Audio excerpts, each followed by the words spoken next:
Okay, so hello everybody. Today we are going to start a new series, and this series all about fluid mechanics. Okay, so we are going to learn everything about fluid mechanics. Okay, like first of all, what's the aim of this course? Okay, why this series is important? Okay, so what's the aim of this course? Okay, so the aim of this series is to present enough fundamental concepts of fluid mechanics and practical application in fluid mechanics to prepare you to move smoothly in any of this specialized field of the science of flow. Okay, so it's the course is all about flow. Okay, so and why why this fluid is so important in our life. Okay, so that question must come in your mind, like why the fluid mechanics is so important. Okay, so I will tell you two three facts, and from there you can get that why fluid mechanics is so much important in our life. Okay, so the fact that you might know, like the earth is covered with 70% of the water. Okay, so the earth itself is covered with 75% of the water, as we see all the oceans and seas are there.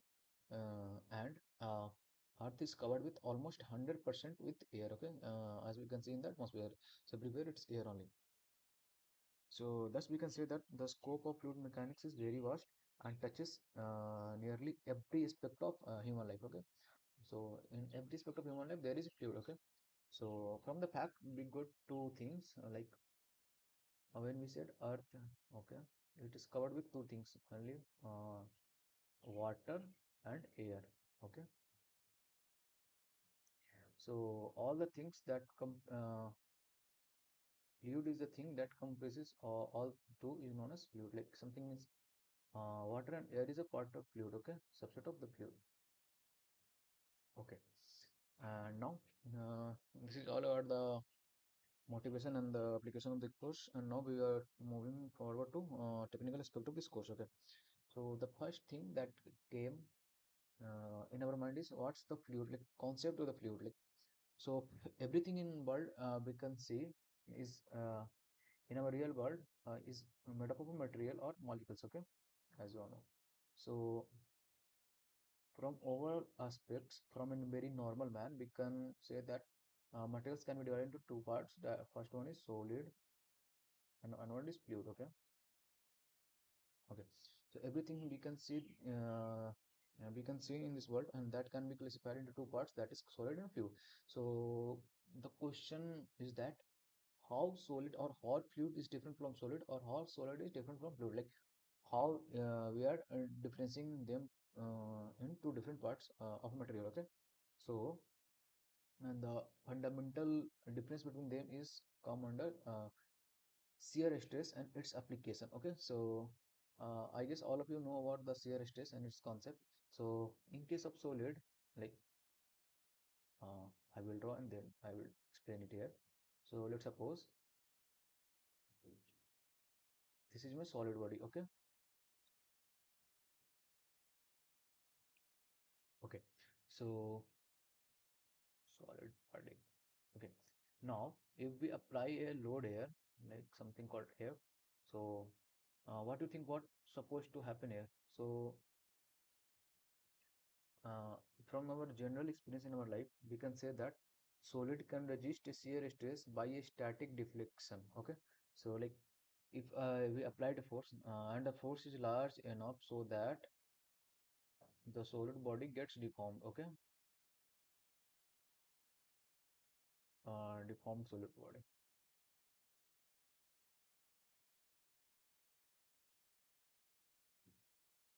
Okay, so when force is applied, the body gets deformed. Okay, so we can say that like once the force is like once the force is applied, some stress will be get developed. Okay, some stress get developed, and according to material property, some strain will happen. Okay, straining it will happen in the material. That's why it's get deformed. And after certain deformation, it will remain like this only. It will not go further deformed with the same force. If we increase the force, then the deformation in the solid body can increase. But if the force remains same, the deformation deformed solid body will remain like this only. Okay, okay. So here is the catch that solid body will get deformed after applying force. That's correct. But after certain deformation, it will resist the force and it will remains in as it is the deformed shape that can be get maximum through the force. Okay.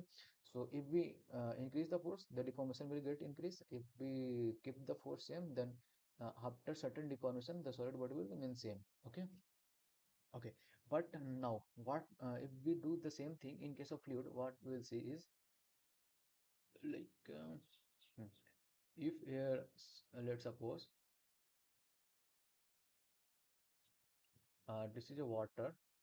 Okay, so water is put like here, is put here like this, and so water or some fluid is there, so that kind of anything.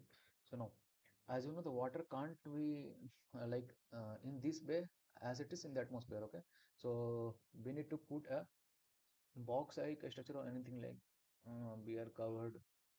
uh, okay, this is some box like a structure, and here inside that fluid is I guess I mean water is there.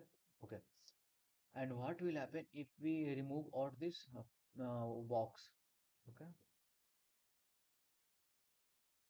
if we remove this box, all the water will get splashes out. Okay, all the water will splashes out in the atmosphere or in the space. Okay, so that means like if we remove when we remove the box, some stress or what we say some atmospheric pressure will get applied on the fluid. Okay,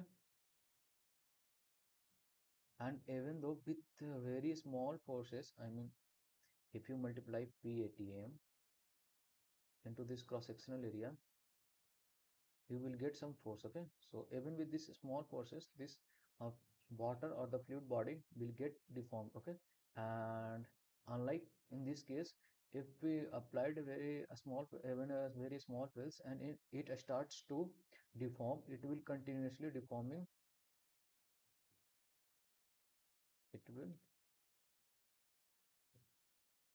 continuously deform. Okay, unlike in the solid body, it will get deforming continuously for infinite time. Okay, so now the thing is till what time this will get deforming. So as the fluid moves and deforms continuously as long as the shear stress is applied. Okay, so whenever this is atmospheric is pressure is there, the fluid will get deforming continuously for a longer period of time. Okay, okay, and so now mm, so now I expect from all of you that you can now distinguish between solid and fluid in a very technical ways or in a very scientific way. Okay, and now the second things that come in our mind is like we have discussed material first, and material is of can we distinguish between solid and fluid. Okay, in two types. Okay, now we will see that the fluid itself can be distinguished between two things, that is one is liquid and another one is gas. Okay, so how will you differentiate between liquid and gas? Okay, so like even if the lay person can know what are the difference between them. Okay, so we will see what are the technical concern that we have to watch between them. Okay, so the liquid, it is being composed of relatively close packed molecules with a strong cohesive force. Okay, so like mm, mm. so the liquid is like if we draw the molecular structures of representing case of molecular things, these are the molecular structure of this liquid. Okay, and if we see in case of gases, it is very random. Okay, and since the liquid one is closely packed. Okay, closely packed, and in case of the gas, It's a widely spread everywhere. Okay, it's not like widely spread everywhere. Okay, and in case of liquid, the question come in your mind like why these particles are closely packed. Okay, so the reason behind this is close packing is uh, cohesive force. Okay, so this happens due to cohesive force. Cohesive force. Okay, so in case of liquid, the cohesive force is strong, and in case of gases, it is weak. Okay, that's why these atoms are not so closely packed. These are widely spread everywhere. Okay. Okay, and one more property is that since the liquid are having closely packed and having a strong cohesive force, so one more point come here is they can retain their volume. Okay,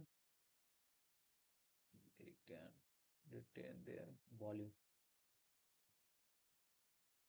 but this is not in case of gaseous molecules. Okay, okay, and then